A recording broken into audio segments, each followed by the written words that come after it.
नमस्कार दोस्तों, हम आज सामान्य हिंदी की सामान्य जानकारी पढ़ेंगे। और हमें पता है कि पूरे देश में लॉकडाउन है, आप घर में सुरक्षित होंगे और खुश होंगे।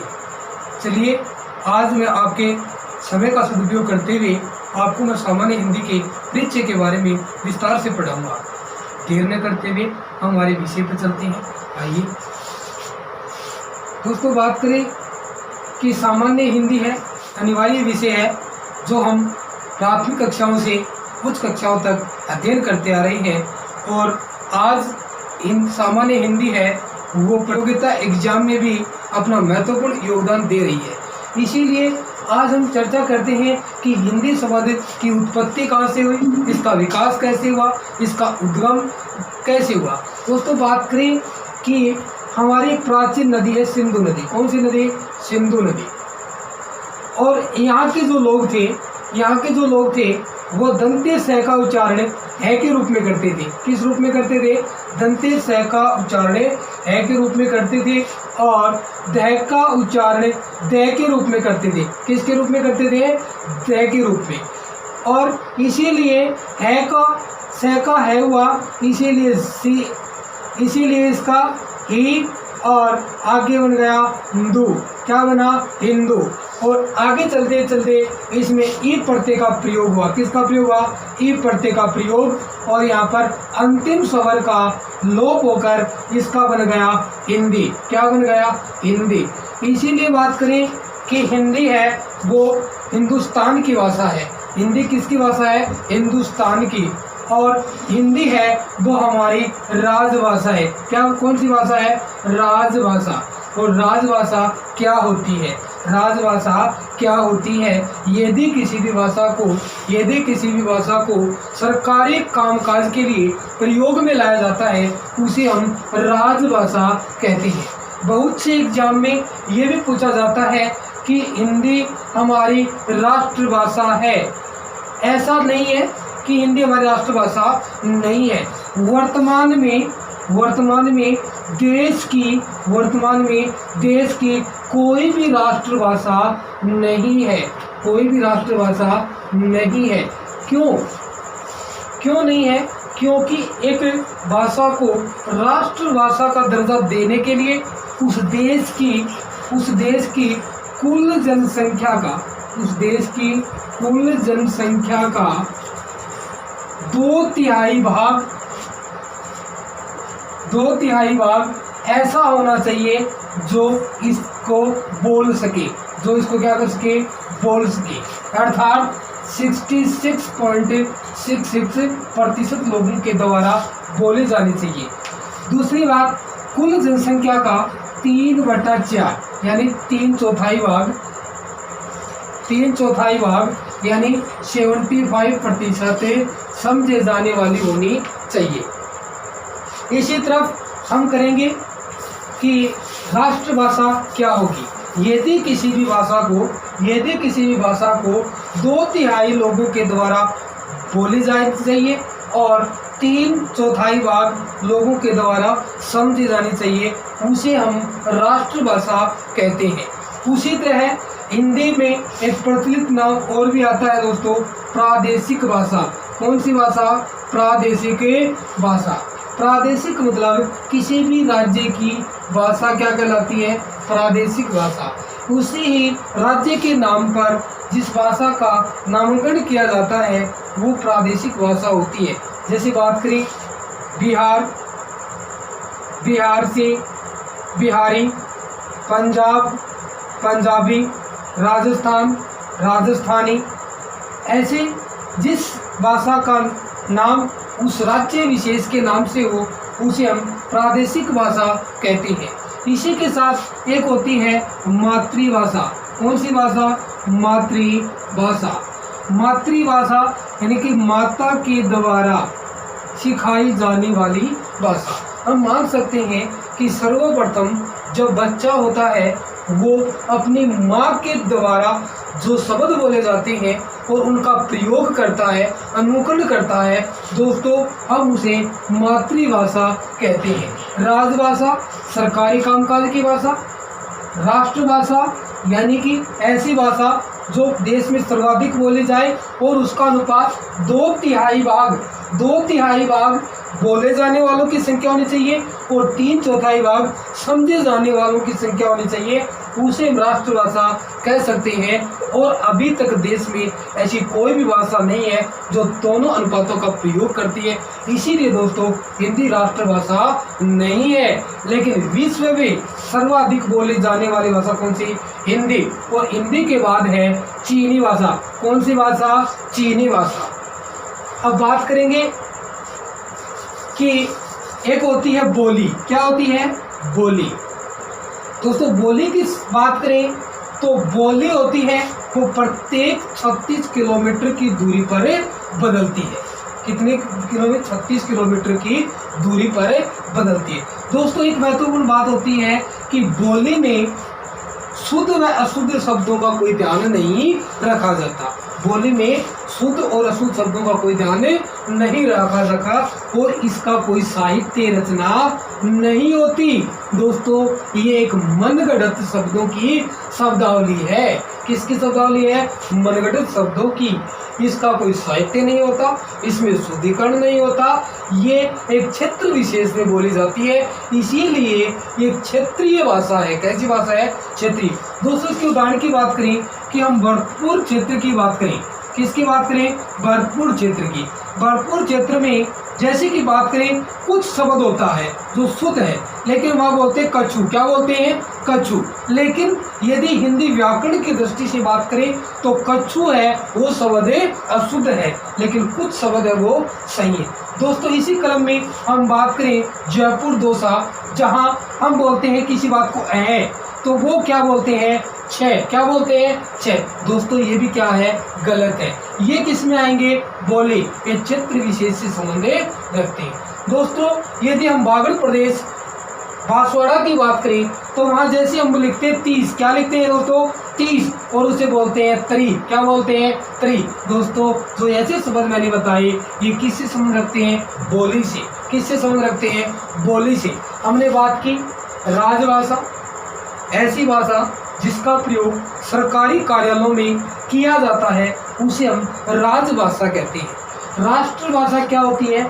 देश में सर्वाधिक संख्या में बोले जाने वाली भाषा जिसका अनुपात 2/3 बोले जाने वालों का, 3/4 समझे जाने वालों का, उसे हम राष्ट्रभाषा कहते हैं। इसीलिए इसी दोनों नियमों पर कोई भी भाषा अभी तक अपना गौरव प्राप्त नहीं कर पाई, इसीलिए कोई भी देश की राष्ट्रभाषा नहीं है। और सर्वाधिक दूसरी चीनी भाषा है।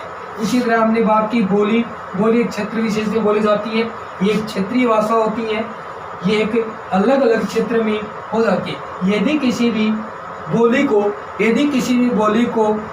बोली का कोई साहित्य रचना हो जाती है उसको तो वो दोस्तों उपभाषा में बदले जाती है। यदि किसी भी बोली का यदि साहित्य रचना हो जाती है उसको हिंदी भाषा या भाषाओं के संविधान के अनुच्छेद में उसको दर्जा दे दिया जाता है तो उपभाषा बन जाती है। दोस्तों बात करें कि हिंदी हमारी राजभाषा है, ये दर्जा, ये गौरव कब प्राप्त हुआ, कैसे प्राप्त हुआ, इसकी हम चर्चा करेंगे। दोस्तों संविधान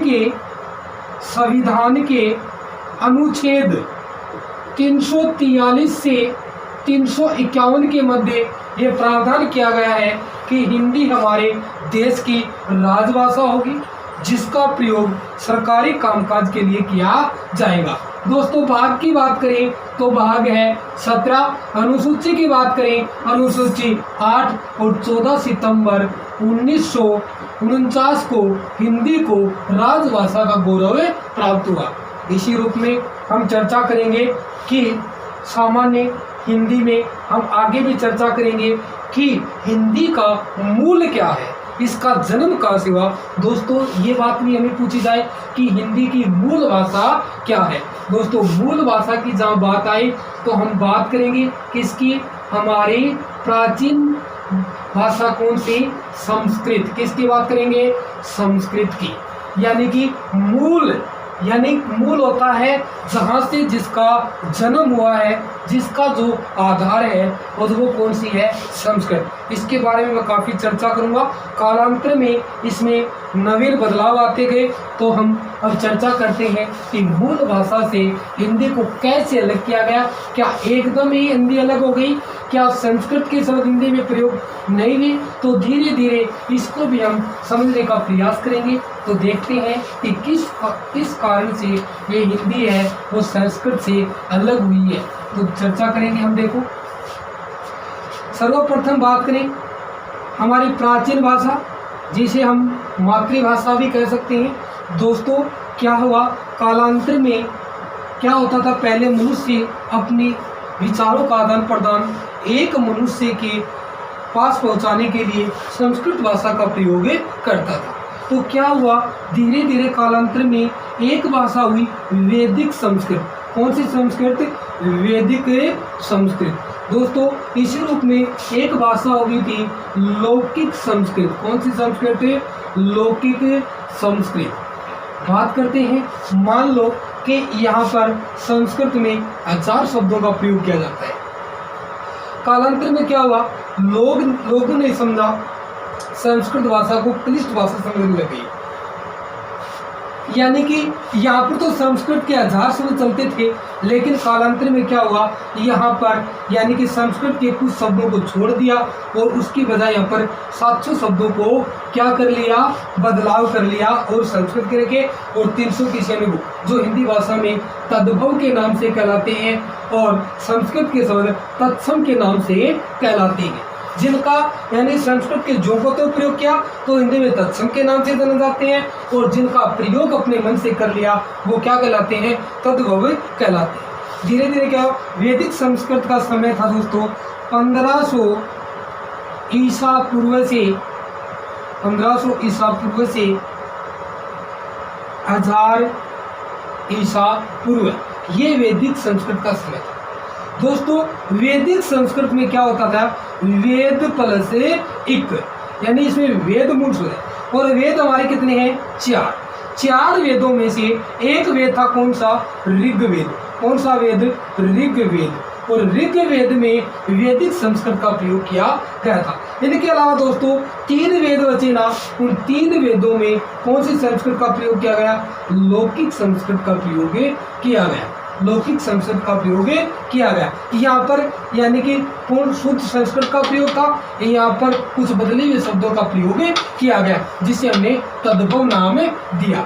धीरे धीरे क्या हुआ, कालांतर में क्या हुआ, इसका समय था दोस्तों 1000 ईसा पूर्व से 500 ईसा पूर्व। इसके बाद दोस्तों एक नई भाषा ने जन्म लिया, उसका नाम था पाली भाषा। कौन सी भाषा, पाली। और पाली भाषा दोस्तों कौन से धर्म से संबंध रखती है, बौद्ध धर्म की भाषा। कौन से धर्म की भाषा, बौद्ध धर्म की भाषा। और दोस्तों इसका समय था 500 ईसा पूर्व से 1 ईस्वी।